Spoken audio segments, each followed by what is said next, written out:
대한 재무장. 여러분 오늘 말씀 마가복음 10장 1절에서 12절의 말씀을 가지고 결혼에 대한 재무장이라는 제목으로 우리가 함께 말씀을 나누려고 합니다. 여러분 잘 지내셨는지요? 여러분 잘 지내셨습니까? 네. 오늘 월요일부터 오늘까지 3일간 열심히 뛰시느라고 얼마나 피곤하십니까? 이렇게 피곤하신 중에도 교회 와서 은혜를 사모하시는 여러분들에게 하나님의 큰 은혜가 임하실 줄로 믿습니다. 저와 교역자들은 장로님들의 사랑과 섬김으로 교역자 MT 월요일 화요일 이틀간 아주 잘 보내고 왔습니다. 1박 2일 동안 다소 강행군을 해서 몸은 조금 피곤하지만 마음은 그만큼 사랑을 많이 받았기 때문에 얼마나 기쁘고 얼마나 감사한지 모릅니다.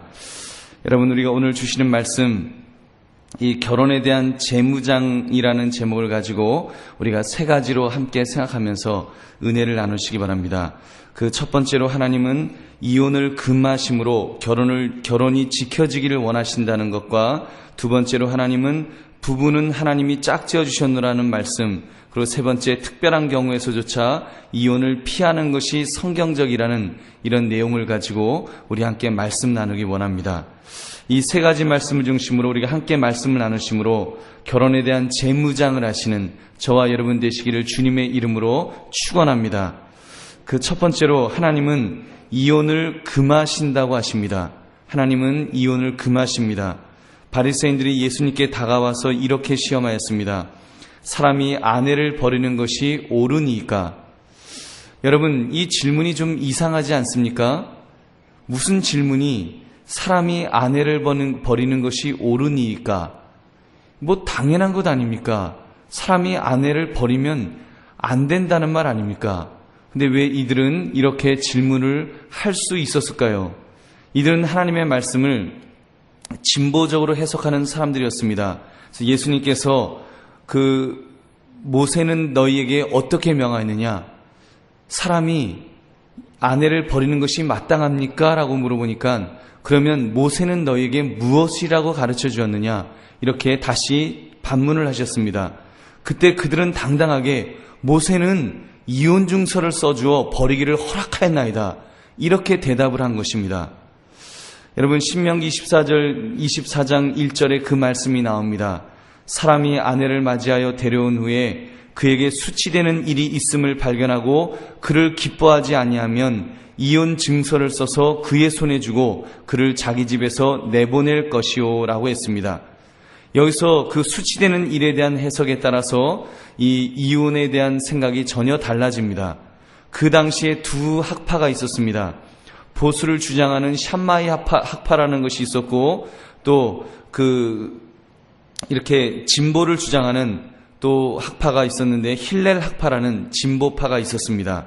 샴마이 학파에서는 이 수치되는 일이 무엇이냐? 이 수치되는 일은 간음이다. 그래서 간음 이외에는 이혼이 안 된다라고 그렇게 주장했습니다. 그들의 주장은 굉장히 성경적입니다.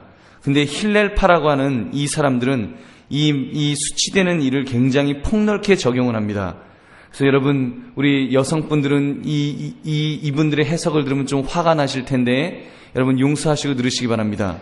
요리를 망쳤거나 길가에서 길쌈을 한다든지 남모르는 사람과 이야기를 한다든지 남편이 듣는 데서 남편의 친척을 경멸한다든지 대소동을 일으키는 여자로서 이웃집까지 그 소리가 들린다고 인정되는 여자, 어떻습니까? 여러분은 해당되지 않으셨습니까? 여러분, 이런 여자는 전부 수치되는 일을 행했다 갖고 그 집에서 쫓아낼 수가 있었습니다. 심지어 랍비 아키바라는 사람은 그 의미를 확대해서 남자의 눈에 아내보다 아름다운 여자가 생겼을 경우에도 적용된다고 했습니다. 와, 아주 너무 화가 나지 않으십니까? 지금 예수님에게 이 질문하는 이 힐렐 학파들은 그러면서 당당하게 우리가 이혼 증서를 써주면 얼마든지 이혼할 수 있는 것 아닙니까? 하면서 예수님에게 시비를 거는 것입니다. 이들이 이것을 주장하는 데는 정치적인 음모가 있었습니다. 이렇게 해서 예수님이 꼼짝 못하도록 그 예수님은 분명히 안 된다라고 말씀하실 것 같으니까 꼼짝 못하도록 지금 이렇게 말장난을 한 것입니다. 그러면서 또 한 가지 정치적인 음모가 있는데, 그것은 당시 지역왕이었던 헤롯 왕이 자기 부인과 이혼하고 사촌동생의 아내를 자기 아내로 맞이하여 살고 있었던 사건이 있었습니다. 여러분 기억하시지요? 세례 요한이 왜 목이 잘려 죽었습니까? 그것은 지금 헤롯 왕이 이렇게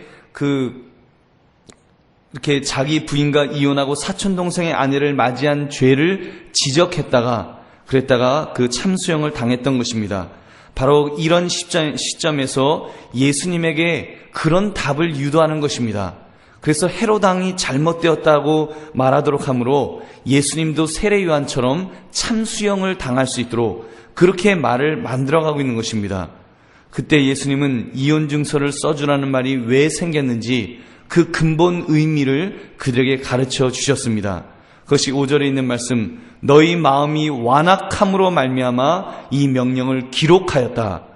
여러분 어떤 말씀입니까? 예수님 당시에 또는 모세 당시에도 여성에 대한 인권이 전무한 상태였습니다.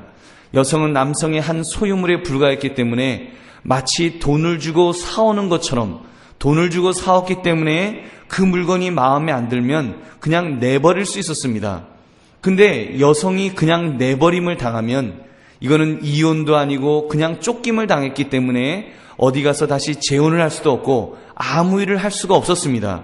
신분이 이것도 저것도 아닌 그냥 버림받은 여인으로 이렇게 비참한 삶을 살아야 되는, 한마디로 가장 불쌍한 소외 계층으로 전락되었다는 것입니다. 그러므로 지금 하나님께서는 모세를 통해 이혼 증서를 써주어라. 이거는 최선책의 말씀이 아니라 인간의 타락을 보시면서 사람의 그 죄를 보시면서 지금 최선책이 아니라 차선책으로 주신 것입니다. 그래서 이 남자들로 하여금 이혼 증서를 써주는 동안에 좀 마음이 바뀌라고, 아니면은 그렇게 그 여자에게 이혼 증서라도 주어서 합법적으로 이제 이 여인이 자유롭다는 것을 선포할 수 있도록 그렇게 해주었다는 것입니다. 그래서 심지어 이 모세의 이혼 증서는 시대가 지날수록 잘 만들어졌는데 그 내용에 명확히 명시하기를 이 여자는 자유한 자이며 원하는 대로 결혼할 수 있으며 누구도 그것을 방해할 수 없다. 이런 문구를 써서 이혼 증서를 써주었던 것입니다. 사랑하는 성도님들, 이런 의도로 하나님께서 이혼 증서를 써주셨는데, 여러분 이렇게 사람들은 그 이혼 증서를 가지고 이렇게 이혼을 함부로 하는 것으로 악용하는 것이 인간의 모습이라는 것입니다. 오늘날도 우리가 이 말씀을 통해 오늘날 결혼 문화를 우리가 되새겨 볼 수 있기를 바랍니다. 그 34만 5천 쌍이 1년에 우리나라에서 결혼하는데 12만 4천 쌍이 이혼을 한다는 통계가 있습니다. 근데 이혼의 그 사유가 배우자 부정은 불과 7.8%, 그리고 정신적, 육체적 학대는 4.8%에 불과합니다. 나머지는 가족 간의 불화라든가 경제 문제, 성격 차이, 건강상의 이유 등으로 수많은 사람들이 이렇게 결혼할 뿐만 아니라 이혼하고 있습니다. 살다가 아니면 말지라는 생각이 점점 팽배해져 가는 것 같습니다. 우리는 이 구약시대의 이혼 증서 제도조차 여러분 하나님이 기뻐하시지 않는다는 사실을 우리는 분명히 깨닫기를 원합니다. 인간의 완악함으로 주셨다는 것을 우리가 깨달으면서 여러분 우리는 우리의 가정의 결혼 제도를 잘 지켜나가고자 우리가 기도하며 노력할 수 있는 저와 여러분 되시기를 주님의 이름으로 축원합니다. 두 번째, 하나님은 결혼은 하나님이 짝지어 주셨노라고 말씀하였습니다. 하나님이 짝지어 주신 것이 부부입니다. 우리는 오늘 말씀의 몇 가지 결혼의 원리를 간략하게 짚고 넘어가겠습니다. 6절에 보면 창조 때부터 사람을 남자와 여자로 지으셨으니, 창조 때부터 정해진 결혼 제도는 일부 일처제입니다. 우리 주변에는 지금 이슬람 사원이 가까이 있어서 이슬람 사람들을 많이 봅니다. 근데 여러분, 일부 다처는 성경적이지 않습니다. 일부 다처, 일처 다부, 다부 다처는 비성경적입니다. 성경은요, 한 남자가 한 여자와 결혼하라고 이렇게 한 남자를 지으시고 한 여자를 지으심으로 부부를 만드셨다는 사실을 여러분 믿으시기 바랍니다. 아담을 만드시고 하와를 만드셨습니다. 아담을 만드시고 하와와 영자를 만들지 않으셨다는 것입니다. 여러분, 그러므로 우리는 이 말씀을 통해서 분명히 일부일처라는 사실을 우리는 깨달아야 됩니다. 이런 질문이 있을 것입니다. 목사님, 그럼 구약의 족장들은 일부 다처의 모습이 있는데 야곱은 와이프가 4명이나 되고 아브라함도 둘씩 셋씩 되는데 그럼 어떻게 된 것입니까? 이럴 수 있습니다. 아브라함의 경우도 보면 자식이 없자 인간적인 방법으로 무슨 일종의 우리나라로 말하면 씨바지를 하기 위해서 여종 하갈을 갖다가 아내로 맞이한 것 아닙니까? 그거는 인간의 죄악이지 하나님이 허락한 것이 아닙니다. 야곱의 경우도 보면 삼촌에게 속아서 라헬과 함께 레아와도 이렇게 결혼하게 되었고, 또 레아와 라헬 간의 질투 때문에 또 여종들을 아내로 맞이하는 그런 모습을 볼 수 있습니다. 그 일로 인해서 얼마나 많은 고통들이 있습니까? 요셉과 같은 경우는 이복 형제들에게 팔려가기까지 하는 그런 비참함이 있었던 것입니다. 여러분, 그러므로 분명히 하나님께서 우리에게 만들어주신 제도는 일부 일처제라는 사실을 우리는 분명히 깨달으면서 우리가 또 결혼을 생각할 수 있기를 바랍니다. 7절에 보면, 그 다음에 보면, 이러므로 사람이 그 부모를 떠나서 그 둘이 한 몸이 될지니라. 이러한즉 이제 둘이 아니요 한 몸이니. 우리가 이 말씀, 7절의 말씀, 또 창세기 3장 16절에 있는 말씀을 보면 부모를 떠나라는 말씀과 그 아내와 합하라는 말씀과 한 몸이 되라고 하는 이 결혼의 3원리를 성경은 말씀하고 있습니다. 결혼하는 사람은 부모를 떠나야 됩니다. 여러분, 부모를 떠나야 됩니다. 그래서 결혼하는 사람들은 정신적으로 부모를 떠나야 됩니다. 그 말은 어른이 된다는 것입니다. 마마보이, 파파걸이 되어갖고 아빠걸이 되어서 이렇게 아직도 결혼했음에도 불구하고 여전히 정신적으로는 아버지를 의지하고 어머니를 의지하는 것은 성경적이지 않다는 것을 말씀하는 것입니다. 그리고 또 한 가지, 여기 계신 분들은 이제 시아버지, 시어머니 또는 친정아버지, 친정어머니이시기 때문에 드리는 말씀이지만 부모님 입장에서도 자녀들을 떠나보내야 됩니다. 정신적으로 떠나보내야 됩니다. 그들을 한 성인이 될 수 있도록, 어른이 될 수 있도록 그들을 떠나보내십시오.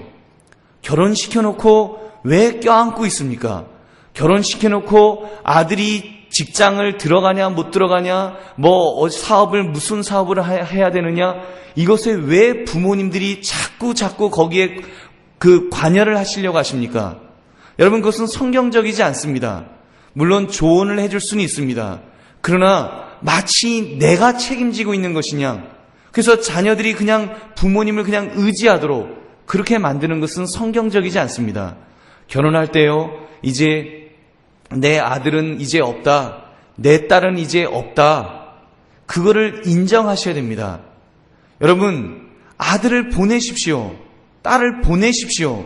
그래서 두 사람이 한 남자와 한 여자로서 여러분처럼, 여러분이 어른으로 서 있는 것처럼 자녀들도 어른으로 서 있을 수 있도록 보내셔야 됩니다. 껴안고 있으면 안 됩니다. 껴안고 있으면 그 자녀들이 결혼한 어른임에도 불구하고 여전히 아이들과 같은 정신을 가지고 살아가니까 맨날 싸우고, 그리고 미성숙한 모습으로 살아가는 것입니다. 여러분, 성경은요, 부모도 자녀를 떠나보내라고 말씀하고 있는 줄 여러분 믿으시기 바랍니다. 그렇게 떠나보내시고 나면 여러분 속으로, 목사님이 야속하다, 외동딸인데 그 외아들인데 어떻게 떠나보내, 내가 어떻게 키운 자식인데 나보고 떠나보내. 여러분, 떠나보내시고 나면 그때는 늠름한 아들인데 그냥 아들이 아니라 한 가정의 가장으로 늠름하게 서서 돌아오게 될 줄로 믿습니다. 따님들이 돌아오시는데요, 공주가 아니라 늠름한 이제 성숙한 여왕이 되어서 여러분들에게 돌아오게 될 줄로 믿으시기 바랍니다. 그러므로 여러분, 성경이 말씀하는 것처럼 분명하게 자녀를 떠나보낼 수 있는, 그래서 부모를 떠날 수 있는 그런 기회들을 자녀들에게 주시기 바랍니다. 그 다음에 그의 아내와 합하라 그랬습니다. 그래서 이 정신적으로 합해서 두 사람 사이에 어떤 사람도 있으면 안 됩니다. 제가 결혼 교육을 하면 그 이야기를 합니다. 여러분, 아마도 지금 결혼하신 지 20년, 30년, 40년쯤 되신 분들은 아마 같이 사시고 있는 분은 남편이 아니요, 아내가 아니요, 왼수하고 살고, 왜 사십니까? 그러면 자식 때문에 할 수 없이 삽니다라는 분들이 많이 계실 것입니다. 그래서 두 분 사이에 자식이 있습니다. 여러분, 그것은 성경적으로 옳지 않습니다. 여러분, 두 분 사이에 아무도 없어야 된다는 사실을 여러분 분명히 믿으시기 바랍니다. 그리고 그렇게 사셔야 됩니다. 그 다음에 세 번째, 한 몸이 될지니라. 육체적인 결합을 통해서 한 몸이 되는 그런 결혼 생활을 해야 되는 것입니다. 9절의 말씀, 그러므로 하나님이 짝지어 주신 것을 사람이 나누지 못할지니라 하시더라. 저는 이것이 결혼의 정신이라고 믿습니다. 결혼은 하나님이 짝지어 주셨다는 진리 위에 서야 합니다. 하나님이 두 사람을 짝지어 주셨다. 여러분, 그래서 두 주례자가 하나님이시라는 사실, 하나님이 두 사람을 이어줬다고 하는 그 믿음 안에서 결혼 생활을 시작해야 되는 것입니다. 여러분, 그러므로 그것을 깨달을 때, 그래서 하나님이 짝지으셨기 때문에 사람이 못 나눈다고 하는 이것을 분명히 알고 살아가야 됩니다. 사람이 못 나눈다. 이 사람이 누구일까요? 부모님도 포함될 것입니다. 친구들도 포함될 것입니다. 결혼 당사자들도 포함될 것입니다. 그러므로 여러분, 함부로 다른 결혼 조언을 해준다고 하면서 헤어지라는 조언 해주지 마시기 바랍니다. 결혼 조언을 해주려면 한 번 더 생각하라는 좋은 이야기 해줘야죠. 여러분, 결혼 조언이라고 해주는 것이 헤어지라고, 갈라서라고, 이거를 조언이라고 하는 것은, 여러분, 그거는 죄입니다. 하나님이 짝지어 주신 것을 사람이 나누지 못한다고 했는데, 옆에서 친구들이 막 이렇게 부추기고, 옆에서 부모님이, 친정부모님이 부추기고, 또 부모님이 부추기고, 그리고 교우들이 부추긴다면 그것은 잘못된 것입니다. 여러분, 나눌 수 없다는 것을 전제로 살아가야 됩니다. 나눌 수 있다라고 생각하니까 결혼 생활이 힘든 것입니다. 나눌 수 없다고 생각해야 후회함이 없습니다. 나눌 수 없다고 생각해야지 배수진을 치고 사는 것입니다. 길이 없다고 생각해야지 그때부터 뚫고 나가지요. 뒤에 길이 있다고 생각하는데 뒤에 이혼이라고 하는 그 길들을 다 만들어 놓고, 옛날에는요 그 길이 외줄이었습니다. 달랑달랑한 길이어갖고 위험해서 무서워서 못 지나갔습니다. 요즘은요 그 길을 얼마나 잘 만들어 놨습니까? 그 길을 그냥 평평 대로로 만들어 놨고, 요즘은 아예 그냥 자동차 서비스까지 하면서 그냥 일로 가세요 하는 그런 시대가 되었기 때문에 결혼 생활이 점점 어려워지는 것입니다. 요즘 드라마들, 얼마나 악한 드라마들이 많습니까? 뭐 조강지처 클럽, 가문의 영광 같은 거 보면요, 여러분 얼마나 그 악한 내용들이 많습니까? 오죽하면 막장 드라마라는 말까지 나오고 있습니까? 그런데도 사람들은 재밌다고 봅니다. 그 재밌다고 하는 속에 계속해서 우리들의 생각을 이렇게 더럽히는 것이 있습니다. 가지금 힘들면 이혼하면 되지라고 하는 생각, 힘들면 이혼해도 된다는 생각이, 여러분 이것이 얼마나 악한 생각입니까? 이혼을 쉽게 해주어서 혹시 이혼한 분들의 상처를 완화시켜주는 면도 없지 않아 있겠지만, 결혼을 망가뜨리는, 결혼을 깨뜨리는 위험성이 더 많이 있다는 것입니다. 그러므로 우리 믿는 사람들은 성경적인 원리를 가지고 이혼은 안 된다는 생각을 전제하고 살아가시기를 주님의 이름으로 축원합니다. 그러므로 여러분 기도하십시오. 하나님, 내가 내 배우자를 평생 사랑하겠습니다. 평생 사랑하겠습니다. 비록 내 배우자의 얼굴이 이제는 주름이 지고 쪼글쪼글해졌다고 할지라도, 여러분 배우자가 쪼글쪼글해졌으면 나는 안 쪼글쪼글해졌습니까? 주제 파악을 해야지. 배우자만 그렇습니까? 그렇지 않습니까? 같이 늙어가는 것 아닙니까? 그렇다면 여러분, 우리가 신앙 안에서 정말 배우자를 함께 사랑하면서, 함께 의지하면서 이렇게 아름답게 이렇게 결혼 생활하시는 저와 여러분 되시기를 바랍니다. 여러분, 살아가는데 그냥 살아가면 안 됩니다. 이혼하지 말라니까 이혼은 안 되는데 포기하고 사는 부부들은 혹시 없으십니까? 여러분, 이혼은 안 하지만 포기하고 사는 부부들도 여러분 있지 않는가? 우리 자신들에게 질문해 보아야 합니다. 어떤 분들은 그럽니다. 제가 이혼은 안 합니다. 그러나 왼수입니다. 이혼은 안 하지만 왼수로 살아가면 여러분, 그것은 하나님이 기뻐하시는 모습이 아닙니다. 여러분, 어떤 분들은요, 너무 힘들어서 이제는 그 왼수기 때문에 분방하고 삽니다. 같이 한 방에서 같이 앉은 지 벌써 몇 년 됐는지 모릅니다. 10년 됐는지 모릅니다. 여러분, 그런 분들이 있습니다. 여러분, 그것은 성경적이지 않습니다. 여러분, 어떤 경우에도 부부는 함께 있어야 됩니다. 부부는 한 이불을 덮고 살아야 됩니다. 그는 성경의 말씀입니다. 성경의 명령입니다.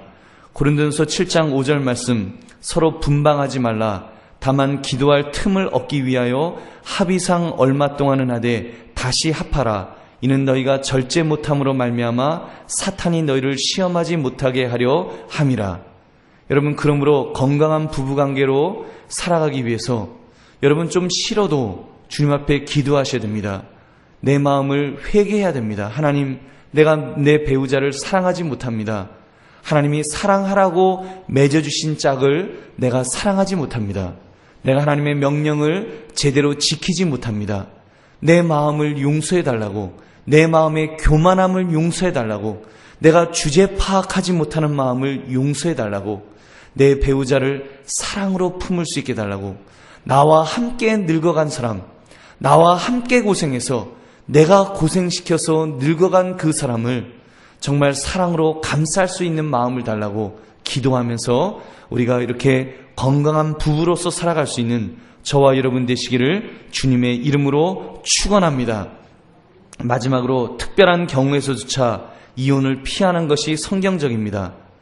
여러분, 이렇게 이혼을 금하라고 말하지만 사실은 정말 어떤 경우는 이혼하지 않으면 안 되는 그런 경우들도 있습니다. 상담을 하다 보면은요, 상담학을 공부하면서 과연 이혼을 금해야 되느냐, 이혼을 허락해야 되느냐를 놓고 많은 논쟁도 있습니다. 여러분, 성경에서도 두 가지의 경우에는 이혼을 허락하고 있습니다. 첫째는 음행하였을 때입니다. 배우자가 음행을 했는데, 배우자가 이미 다른 남자가 있는데, 다른 여자가 있는데, 그럴 때는 성경이 이렇게 그 이혼을 허락하고 있습니다. 마태복음 5장 32절, 나는 너희에게 이르노니 누구든지 음행한 이유 없이 아내를 버리면 이는 그로 간음하게 하며 또 누구든지 버림받은 여자에게 장가드는 자도 간음함이니라. 그래서 배우자가 음행한 경우 이미 계약을 파기했기 때문에 이혼 사유가 된다고 말합니다. 그러나 이 경우도 무조건 이혼하라는 말씀은 아닙니다.